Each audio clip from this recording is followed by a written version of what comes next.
சபாநாயகர் அவர்களே, வாக்கு திருட்டு ஒரு குற்றம். வாக்கு திருட்டுனா என்னென்று நான் சொல்ல விரும்புகிறேன். வாக்கு திருட்டுக்கு 3 பரிமாணங்கள் உள்ளன.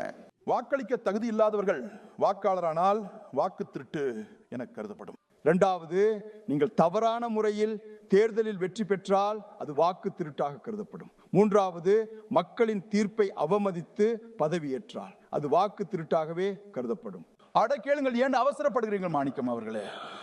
இப்பொழுது நான் 3 வாக்கு திருட்டு சம்பவங்களை சொல்ல விரும்புகிறேன். முதல் சம்பவம் சுதந்திரத்திற்கு பிறகு நடந்தது. தேசத்தின் பிரதமரை தீர்மானிக்க வேண்டும் என்றிருந்தது. யார் தீர்மானிக்க வேண்டும்? அப்போது இருந்த எல்லா மாகாணங்களும் காங்கிரஸ் தலைவர் யார் என்பது அவர்களின் ஒவ்வொரு வாக்கிலும் தீர்மானிக்கப்பட இருந்தது. அப்போது 28 வாக்குகள் ஸ்ரீ சர்தார் பட்டேலுக்கும் 2 வாக்குகள் மட்டுமே ஜவஹர்லால் நேருஜிக்கும் கிடைத்தன. பிரதம மந்திரியானது என்னவோ நேருதான். சபாநாயகர் அவர்களே, 2ஆம் வகை வாக்கு திருட்டு, நேர்மையற்ற முறையில் தேர்தல் வெற்றி பெறுவது.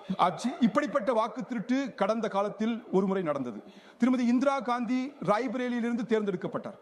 அலகாபாத் உயர் நீதிமன்றத்தில் தேர்தல் விதிகளின்படி நடக்கவில்லை என்று திரு ராஜநாராயணன் முறையிட்டார். அலகாபாத் உயர் நீதிமன்றம் திருமதி காந்தி முறையாக தேர்தலை வெல்லவில்லை என்று தீர்ப்பளித்து அதை ரத்து செய்தது.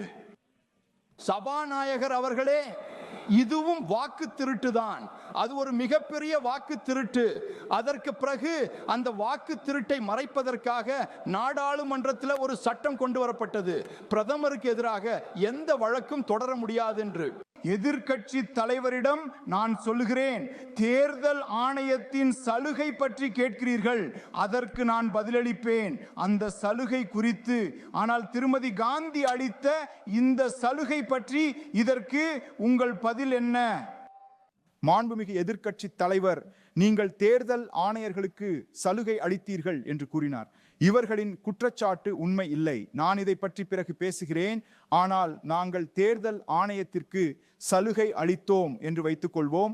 திருமதி காந்தி தனக்குத்தானே சலுகை அளித்துக் கொண்டார்.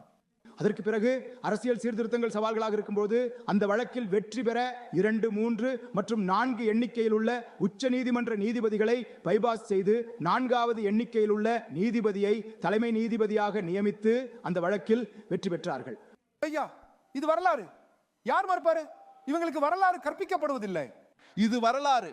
உச்ச நீதிமன்ற நாடாளுமன்ற பதிவுகளில் உள்ள வரலாறு. இதற்கு எதிராக லல்லன் சிங் போன்ற எத்தனை பேர் வாழ்நாள் முழுவதும் போராடி பீகாரில் அவசர நிலைக்கு எதிராக சிறை சென்றனர். லட்சக்கணக்கானோர் சென்று 3வது வாக்கு திருட்டு பற்றி சொல்ல வேண்டும்.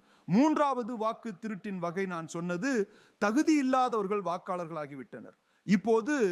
இப்பொழுதுதான் டெல்லி சிவில் நீதிமன்றத்தில் ஒரு வழக்கு, அதாவது ஒரு தகராறு வந்துள்ளது. அதிலே சோனியா காந்தி இந்நாட்டின் குடிமகளாவதற்கு முன் வாக்காளரானார் என்பதே தகராறு.